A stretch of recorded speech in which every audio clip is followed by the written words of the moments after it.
Bom dia, irmãos. Desculpem a demora, também estamos com problema aqui com a internet, falhando. Nós vamos ver agora se funciona, se dá certo. Graças a Deus estamos nesta manhã aqui no templo para estar em contato com você e podermos estar juntos, mesmo não fisicamente, mas em espírito, podemos manter essa comunhão e que a palavra de Deus nesta manhã possa lhe trazer uma bênção e alívio para o seu coração. Graças a Deus por mais uma semana que se findou, e aqui estamos no primeiro dia da semana, com a graça de Deus, guardados, protegidos e preservados dessa doença que tem ceifado milhares de vidas. Não estamos contentes pelo fato de estarmos vivos, mas sabendo que milhares de pessoas, e dentre tantas pessoas, nós temos irmãos nossos que têm partido para o céu, têm ido para a presença de Deus. Isso é um motivo de tristeza para o nosso coração. Mas nos alegramos porque se estamos vivos, é porque Deus tem um propósito para as nossas vidas. E nesta manhã eu gostaria de meditar com os irmãos na carta aos Colossenses, carta do apóstolo Paulo, escrita, dirigida aos Colossenses. Mas antes, nós gostaríamos de orar, e depois da oração nós vamos cantar. Vamos louvar ao Senhor. Nosso Deus e Pai, te agradecemos, porque o Senhor é bom, porque o Senhor cuida de nós. E mesmo quando a morte bate a nossa vida, não significa que o Senhor está longe de nós. O apóstolo Paulo declara: quer vivamos, quer morramos, somos do Senhor. Nós te agradecemos porque o Senhor permite que continuemos com vida, mas o Senhor tem um propósito com isso, que nós possamos encontrar, descobrir que propósito, quais os propósitos o Senhor tem para nós. Queremos te agradecer pela semana, te agradecemos, ó Pai, pelo alimento, pela saúde, pelo conforto em meio às tribulações. Abençoa, Pai, o teu povo neste dia, as famílias, que o Senhor continue cuidando delas, que o Senhor continue suprindo as suas necessidades, que o Senhor continue curando as suas enfermidades, dando paz, alegria e gratidão a cada um. Abençoa, Pai, o culto à noite, e estejamos aqui novamente para estar em comunhão com os irmãos em espírito e em verdade. Abençoa, Senhor, as tuas igrejas espalhadas pelo Brasil e pelo mundo. Pedimos pelos pastores, pelos missionários, pelos líderes, que neste tempo estão, ó Deus, reclusos, isolados, mas que o Senhor esteja cuidando de cada um deles. Fala-nos nesta manhã, pelo teu Espírito, Nós te agradecemos, nós te louvamos, no nome de Jesus. Amém. Muito bem, irmãos, vamos cantar o hino 283 do nosso cantor cristão, a capela, né? Mais perto quero estar, meu Deus, de ti, ainda que seja dor que me una a ti, sempre hei de suplicar, mais perto quero estar, mais perto quero estar, meu Deus, de ti, andando triste aqui na solidão, faze descanso a mim, teus braços dão, sempre hei de suplicar, mais perto quero estar, mais perto quero estar, meu Deus, de ti, minha alma cantará a ti, Senhor, cheia de gratidão por teu amor, sempre hei de suplicar, mais perto quero estar, mais perto quero estar, meu Deus, de ti.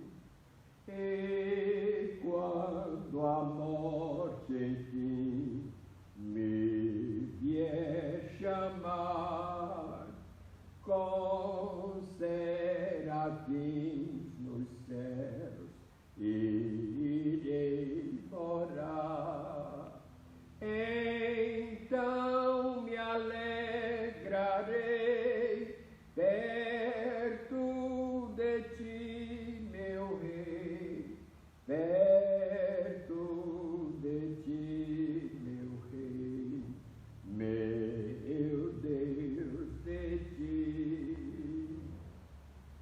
Que bênção esta letra, né?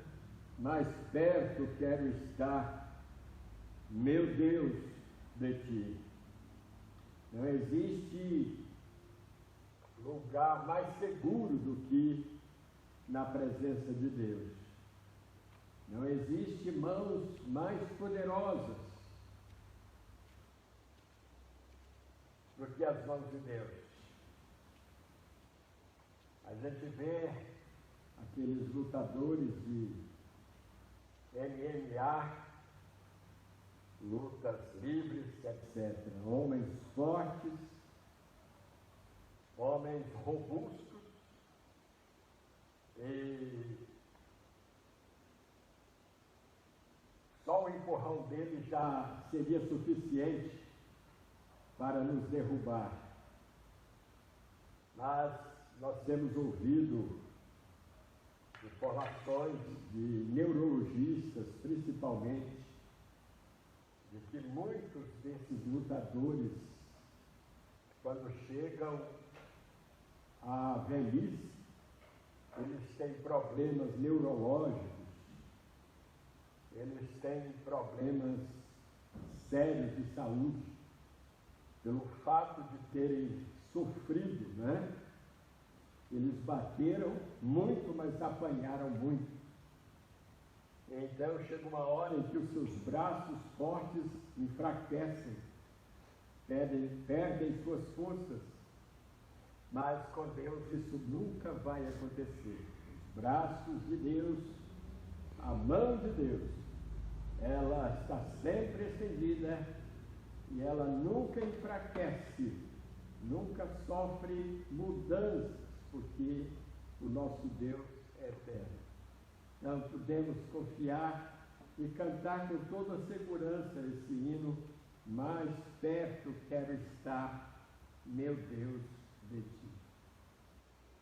Na carta aos Colossenses, capítulo 1, o apóstolo Paulo escreve aos crentes de Colossos, e como ele sempre faz no prefácio de suas epístolas, ele começa dizendo: Paulo, apóstolo de Jesus Cristo, não por vontade dele, mas por vontade de Deus. Ele foi chamado por Deus, ele foi vocacionado por Deus para a sua obra. Então, irmãos, quando Deus chama, nós não podemos dizer não. O apóstolo Paulo, ele relutou até uma certa altura da sua vida, ele tentou fugir de Deus. Ele tentou evitar, o chamado de Deus. Mas chegou uma hora em que Deus disse: não, é do jeito que eu quero e não do jeito que você quer. Por isso que Jesus nos ensinou, no modelo da oração, na oração dominical, entre outras coisas, ele fala: seja feita a tua vontade, assim na terra como no céu. Ele escreve no versículo 2 do capítulo 1 da carta aos Colossenses: aos santos e fiéis irmãos em Cristo Jesus, que se encontram em Colossos, ele fala, ele deseja graça e paz àquela igreja, àqueles crentes. A graça abundante de Cristo e a paz resultante, produzida por essa paz no coração do crente. Versículo 3: damos sempre graças a Deus, Pai de nosso Senhor Jesus Cristo, quando oramos por vós. Como é importante, meus irmãos, o ministério da intercessão. Como é importante lembrarmos, mencionarmos em nossas orações as pessoas, os irmãos, a igreja e as igrejas. Eu disse aqui recentemente que a oração, ela não conhece fronteiras. A oração, ela tem um alcance mundial, internacional. Você pode estar aqui intercedendo por pessoas, por países, por igrejas, irmãos, missionários nos confins da terra, nas regiões mais distantes do planeta. A sua oração chega lá. A sua oração tem um alcance imprevisível. Paulo não podia estar permanentemente nas igrejas, até porque ele viveu um tempo difícil. A tecnologia era muito atrasada, os meios de transporte muito limitados, mas de onde ele estava, ele podia estar orando, intercedendo pelos irmãos. Ele dava graças a Deus, versículo 3, sempre quando quando ele orava por aquela igreja, sempre quando ele intercedia por aqueles crentes. Irmãos, como é bom podemos orar e agradecer a Deus pela existência dos irmãos, pela existência da igreja. Senhor, eu te agradeço por fazer parte desta igreja, eu te agradeço porque tu me colocaste aqui para ser bênção para os irmãos, mas também tu me colocaste aqui para que esses irmãos sejam bênçãos em minha vida. Paulo dava graças a Deus. Não significava com isso que aquela igreja não tivesse problemas. Com certeza tinha, como todas as igrejas têm problemas. Mas ele dava graças a Deus porque a igreja, apesar dos problemas, ela é o corpo de Cristo. Ela foi criada por Cristo, instituída por Cristo. O próprio Cristo conviveu com um grupo de homens que tinham problemas, e alguns problemas sérios. Judas Iscariotes foi o traidor de Jesus. Aliás, ele viveu todo o tempo com Jesus, aqueles 3 anos de ministério, sem ser salvo, sem ser convertido, e no final ele traiu a Jesus. Isso não é um problema sério? Pedro o negou. Mas, irmãos, não significa que a igreja, por ter problemas, ela deixa de ser a igreja de Cristo. Ela é o corpo de Cristo. E temos que agradecer a Deus por fazermos parte dela, e temos que ser usados, queremos que Deus nos use para sermos instrumentos de ajuda nas soluções dos problemas dentro da igreja. Versículo 4 do capítulo 1 de Colossenses: desde o dia, desde que ouvimos da vossa fé em Cristo Jesus e do amor que tendes para com todos os crentes. Era uma igreja amorosa, era uma igreja operosa, era uma igreja que manifestava amor, zelo pelos irmãos. Que linda característica essa da igreja de Colossos. E também esta marca possa caracterizar a nossa igreja, as nossas igrejas. Verso 5: por causa da esperança que vos está preservada nos céus, da qual antes, esperança, ouvistes pela palavra da verdade do Evangelho, que chegou até vós, como também, versículo 6, em todo o mundo está produzindo fruto e crescendo. Tal acontece entre vós, desde o dia em que ouvistes e entendestes a graça de Deus na verdade. Irmãos, a igreja foi organizada por Cristo para ser operosa, para ser produtiva, não uma igreja estéril, inerte, indiferente, insensível às necessidades dos outros. A igreja existe para compartilhar as bênçãos de Deus, as verdades do Evangelho. A igreja existe para praticar o amor cristão, o amor de Cristo. A igreja existe para valorizar e manter coinonia, zelar pela comunhão, pela integração dos seus membros. A igreja existe para essa finalidade.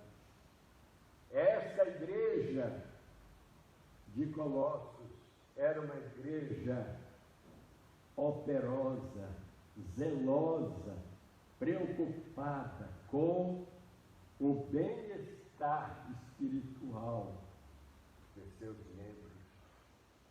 Versículo 7: segundo fostes instruídos por Epáfras, nosso amado conservo,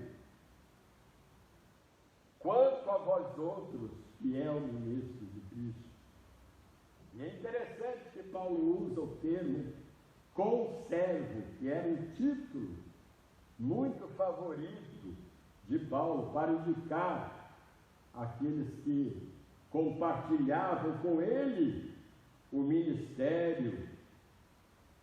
E esse Epáfras foi um cooperador fiel, foi ele quem estabeleceu as igrejas de Colossos, de Laodiceia, de Herápolis. Ele estava junto com Paulo, também em Éfeso. Era um cooperador fiel, era um amigo, um companheiro de ministério.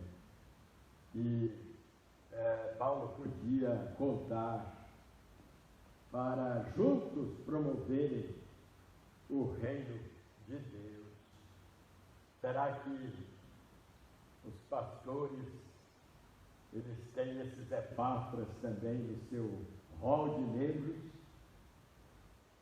Nós temos aqui em nossa igreja, não é? Os Epáfras, aqueles cooperadores fiéis, zelosos, homens e mulheres de Deus, que custe o que custar, aconteça o que acontecer, eles estão ali juntos, e dizendo para o pastor: conte comigo, conte conosco, pastor, para o ministério. Nós conhecemos, nós tivemos em Itapitanga, que foi o nosso primeiro ministério depois que voltamos do Amazonas como missionários, né? Fomos ordenados em Vitória da Conquista, consagrados, e depois a igreja, a primeira igreja batista de Itapitanga, nos pediu a nossa ordenação, né? Que aconteceu na primeira igreja batista de Vitória da Conquista, do saudoso pastor Gerson Rocha. E naquela igreja, irmãos, na primeira igreja batista de Itapitanga, havia uma irmã muito zelosa e amava tanto a Deus e a sua igreja. Ela já de idade, aposentada, não tinha muito o que fazer, aprontava todas as coisas.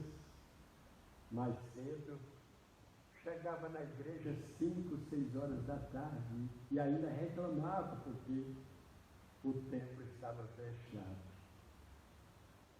O amor que ela tinha, o desejo que ela tinha de estar na igreja, chegava tão cedo e queria que o templo já estivesse aberto.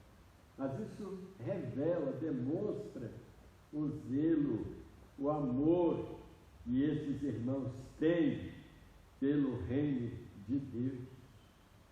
Versículo 9: por essa razão também nós, desde o dia em que o ouvimos, não cessamos de orar por aquela igreja de Colossos, de pedir que aqueles crentes transbordassem de pleno conhecimento da vontade de Deus em toda sabedoria e entendimento espiritual. Irmãos, a nossa preocupação com o crente, com a igreja, a princípio não é de ver essa igreja crescer financeiramente, ou de ter no seu hall de membros crentes academicamente, culturalmente influentes. Isso é importante, termos pessoas, não é, capacitadas, né, academicamente dentro da igreja. Isso ajuda, mas a princípio não deve ser essa a nossa preocupação.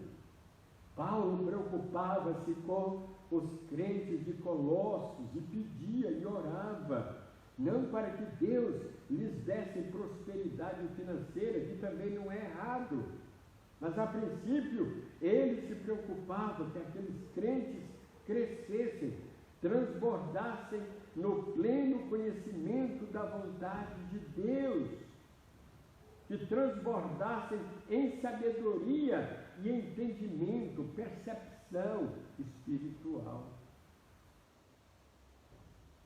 Essa deve ser, a princípio, a nossa preocupação, que a igreja seja formada de membros, não é, idôneos, espiritualmente equilibrados, sensatos, maduros e que tenham conhecimento de Deus, maturidade espiritual. Essa deve ser a nossa primeira preocupação, sendo fortalecidos com todo o poder, segundo a força da sua glória, em toda perseverança e longanimidade com alegria, dando graças ao Deus que vos fez idôneos. Essa palavra idoneidade significa maturidade, perfeição moral, não perfeição absoluta, essa nós só teremos no céu, mas perfeição moral, maturidade cristã. Irmãos, nós vivemos em meio hoje um tempo em que nos deparamos com tantos crentes ou membros de igreja imaturos, pessoas que estão há 10, 15, 20 anos dentro da igreja, mas não sabem 10 versículos decorados da Bíblia. As suas orações estão dentro daquele contexto da mesmice, nunca sai daquilo. Irmãos, nós precisamos crescer, desenvolver, progredir na vida cristã. Se na vida secular, se na vida lá fora, os homens, eles procuram conhecer, eles reciclam, enriquecem os seus conhecimentos. Os donos de empresas, os profissionais de determinadas áreas, eles estão reciclando, eles estão fazendo cursos para se atualizarem com a tecnologia atual. Nós vamos ficando para trás no conhecimento de Deus, no progresso da vida cristã. Não, nós precisamos nos enriquecer, e para isso tem que haver interesse no coração do crente, para ele, não alcançar a maturidade cristã, porque o Senhor quer nos revelar coisas novas. E para que Ele nos revele isso, pelo seu Espírito, nós temos que nos interessar, temos que demonstrar boa vontade. Quando orarmos, temos que pedir a Deus: Deus me revele, eu quero conhecer mais, eu quero melhorar mais as minhas orações, eu quero melhorar mais o meu conhecimento de Deus, de sua palavra. Eu quero crescer no amor de Cristo, eu quero crescer na comunhão cristã, eu quero crescer na maturidade cristã. Agora, se a gente não pede, se a gente não deseja, Deus não vai forçar, Deus não vai nos obrigar a querer algo que nós não nos interessamos. Esta igreja, irmãos, é um exemplo a ser imitado, é um exemplo a ser seguido, porque aqueles crentes, eles evidenciavam, eles revelavam, eles praticavam os princípios cristãos. Tinha um problema? Tinha. Paulo fala de problemas dessa igreja.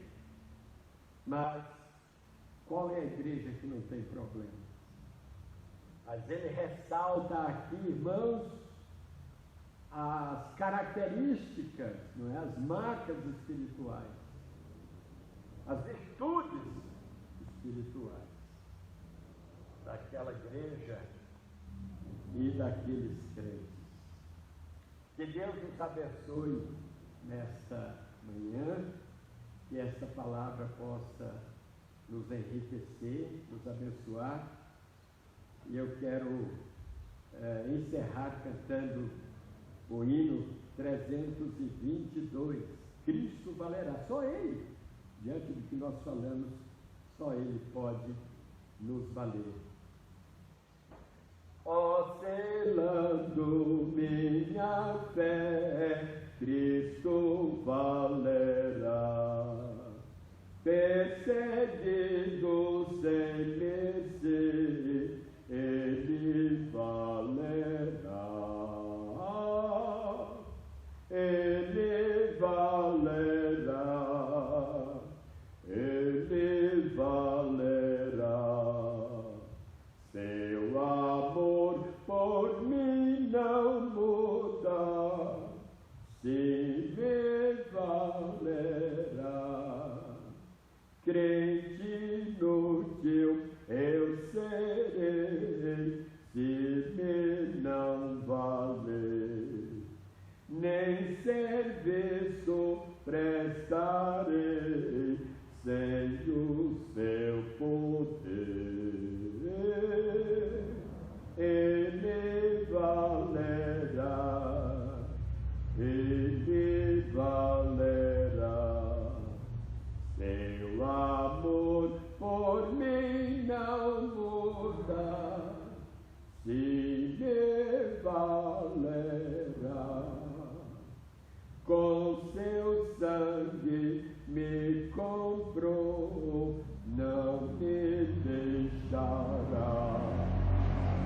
Vida eterna me outorgou, se me valerá. Ele valerá, Ele valerá. Seu amor por mim não muda, sim me valerá. Amém? Vamos orar nesse instante. Nosso Deus e Pai, te agradecemos pela tua graça infinita e teu amor eterno. Te agradecemos pela tua palavra nesta manhã.